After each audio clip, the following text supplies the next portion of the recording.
Welcome back, everybody. I don't know, have I shared with you my proposal with Raquel, like how I actually proposed to her and the whole process? I'm not sure if I have. So, because I'm not sure, I'm just going to go ahead and share with you once again. Now, just be warned that this is from my perspective. If you ask Raquel, she's probably going to give you a different perspective. She's actually probably going to give you a lot more detail. This is how it went down. So, we got engaged February 29th of 2020. Now, I had purchased the ring about a month before, and actually for about a few months, I had been thinking, how I wanted to do it, how I wanted to make sure that she wasn't aware, that she didn't know anything about it, and things like that. So I had it in my mind. I bought the ring a month in advance, and then I spoke to her family and just wanted to get them involved in the whole proposal. I wanted them to be a part of it. So I remember I bought the ring about a month in advance. I coordinated all of this with my family and her family. And, then the day arrived. The day arrived where, I took her to the place where the proposal was going to be. That when she got there, there was a sign that said, "Will you marry me?" There were some balloons, and her family was hidden in the area, so she did not see any of them. So then we got there. She finally realizes what's going on. She sees the sign, and then all of a sudden, she sees her family come out of nowhere. And then I get on one knee, and I'm like, "Raquel, will you marry me?" So that was an exciting moment. And I remember that throughout the whole process, throughout the whole planning process, there were two things that I had going in my mind that I was like, okay, Jason, you need to stay focused and you need to make sure of this. Two things. The first one was making sure she had no idea, making sure she did not know that this was going to happen. But then the second one was to take care of the diamond ring because I had bought the diamond ring a month in advance. So when I bought the ring, I'm like, okay, I need to make sure I don't lose the ring. Then the day of the proposal, before I left my house, I'm like, okay, I need to make sure I don't forget the diamond ring. Then when we got to the actual to the actual moment, I'm like, okay, I need to make sure she doesn't see the ring.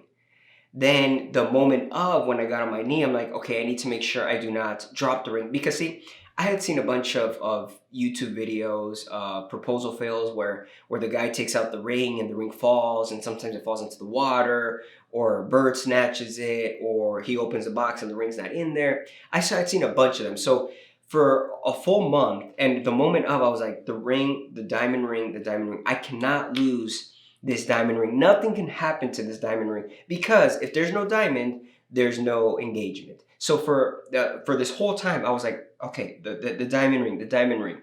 And in this specific season of my life, the diamond was the most valuable thing, the most tangible valuable thing to me. I was preserving it, making sure that nothing happened because without it, there wasn't going to be an engagement.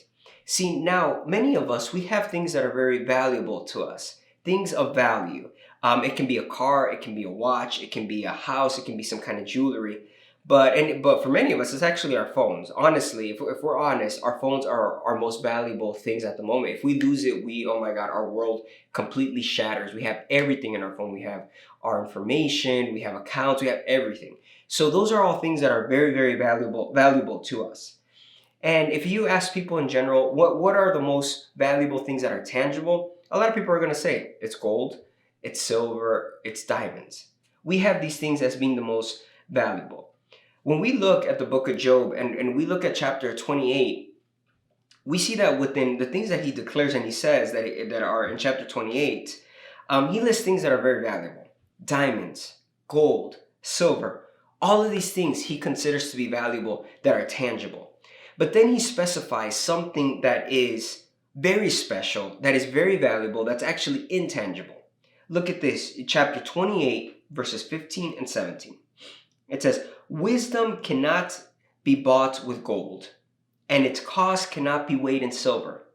Diamonds nor gold can compare."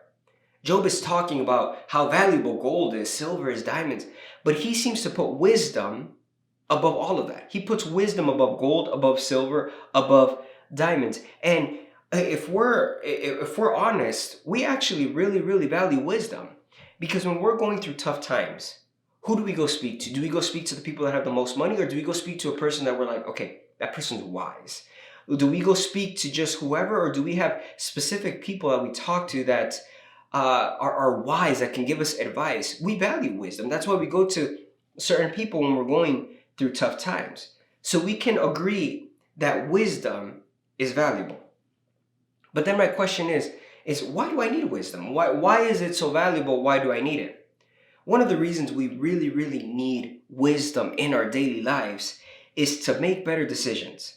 Because I'm pretty sure if you look back and you look back at your life maybe 5 years ago, maybe 3 years ago, you probably said some things or you did some things that you're like, wow, why did I do that? Or you probably made certain decisions that now you're like, that probably wasn't the wisest choice. I probably should not have done that. Now that I'm a little older, when I look back at my high school years, when I look back at my college years, my middle school years, I'm like, if I could go back and maybe change this, or if I could go back and change that, I would probably do some things a little differently, make different decisions. I can't change yesterday, but I can change my tomorrow.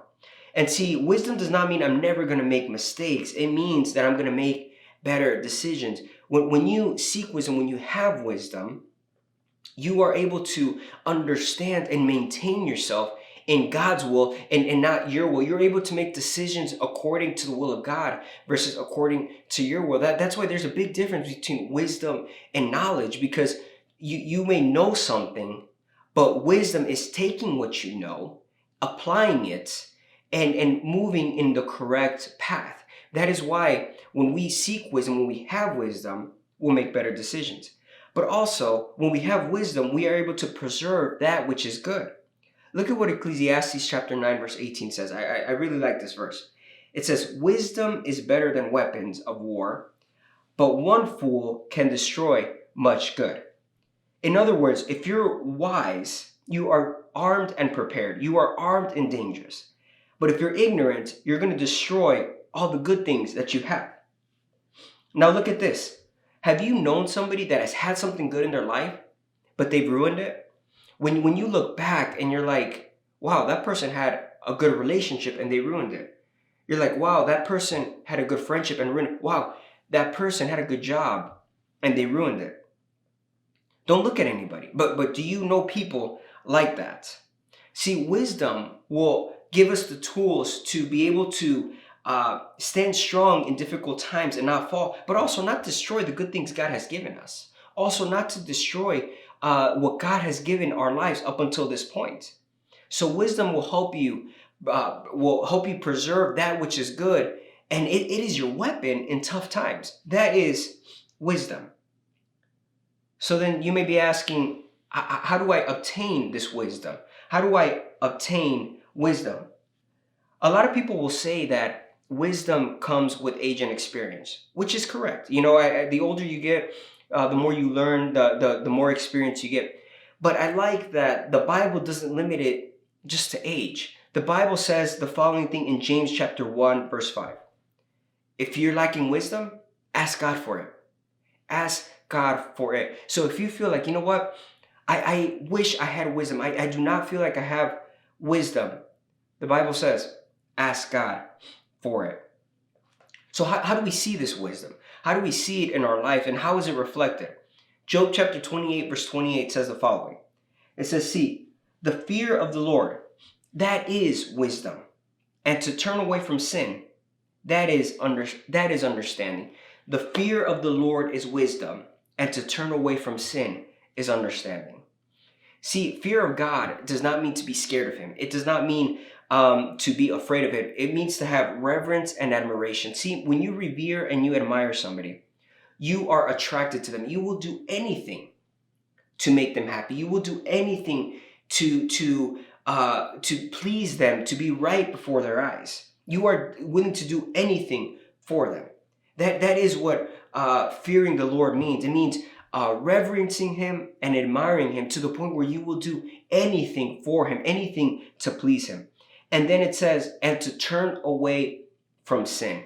This can be one of the hardest things, because sin can sometimes look appealing. It can look attractive, but we know at the end of the day that it saddens the spirit, and it saddens God's heart when we pursue sin. But when we turn away from sin, that is wisdom. Every time you turn away from sin, you are saying no to sin and yes to wisdom. And so when we look at what does wisdom look like? How does it manifest? Fearing God. According to how the way Job says it, repeating the words of the Lord, he says, fearing God and turning away from sin. I know now here in the United States, people are ramping up to get back to school. We're going back to school.